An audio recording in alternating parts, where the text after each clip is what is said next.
मैं इस किले की खोज के लिए निकल तो पड़ा था, लेकिन मैं सोच भी नहीं सकता था कि इसके प्रवेश द्वार पे कोई मिलने वाला है, ऐसा जिससे बहुत डर लगता है, बहुत। लेकिन फिर भी मैं इसकी कठिन चढ़ाई को चढ़ने के लिए चढ़ पड़ा। हालांकि ये किला लगभग 250 साल पुराना है, इसलिए अभी भी ट्रेल बनी हुई थी, लेकिन जगह जगह से टूटी हुई। इस किले को चढ़ते चढ़ते कई बाधाएं आई, जहां पर हम रास्ता भटक भी गए। फिर वापस आकर उन टूटे हुए रास्तों से ऊपर चढ़ने लगे और आखिरकार मैं इसके प्रवेश द्वार पर पहुंच ही गया। और तभी जो मैंने नहीं देखा वो मेरे कैमरामैन ने देखा और बोला, भाई सांप है, रुक जा। और देखो भाई, ये सांप का बच्चा।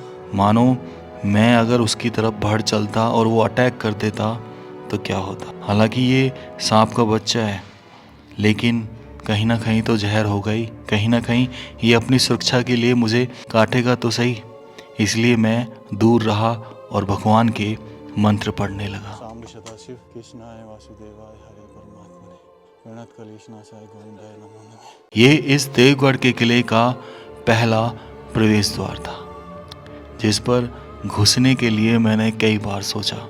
बस उस सांप का डर मुझे खाए हुआ था, जो यहाँ कहीं जाकर छुप गया था। बड़ी हिम्मत कर कर इस गेट को निहार कर मैं अंदर घुसा और अंदर प्रवेश करते ही मानो मैं एक रहस्यों की दुनिया में प्रवेश कर चुका था। ये प्रारंभिक द्वार था, जिसके दाहिने हाथ पर बने थे सैन्य कक्ष, जो सिपाही पहरा दिया करते थे। एक में से एक दाहिने हाथ पर बने कक्ष पर मैं जाने की कोशिश करता हूँ तो काफ़ी अंधेरा होता है। हम लाइट का यूज़ करते हैं। ऐसी ही जगहों पर तेंदुए, सांप, घोरिया आसानी से छिपे रहते हैं। काफ़ी हिम्मत दिखानी पड़ती है इन जगह को एक्सप्लोर करने के लिए। और ये कक्ष रहस्य में हथियार बंद हुआ करते थे उस समय। फिर मैं इसके दूसरे दरवाजे की तरफ बढ़ चलता हूँ और उस दूसरे दरवाजे और पहले दरवाजे के प्रवेश के बीच में एक चौड़ा मैदान छोड़ा गया।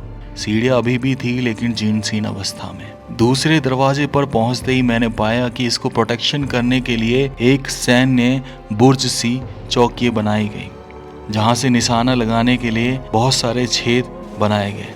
उस समय राइफल्स आ चुकी थी जिनसे निशाना लगाया जाता था, और ये वो समय था जब किला बना, जब आक्रमण और चढ़ाई होती रहती थी। इस समय राजा बने थे राजा देवी सिंह, जिन्हें सिर्फ 10 साल की उम्र में राजा बना दिया गया, और शेखावटी क्षेत्र की तरफ से कई वीर युद्ध भी लड़े। इस किले को हड़पने के अंदाज के लिए मुगल सेना भी आई थी, जो मुर्ताज खान के नेतृत्व में आई। उस समय राजा देवी सिंह ने खाटू में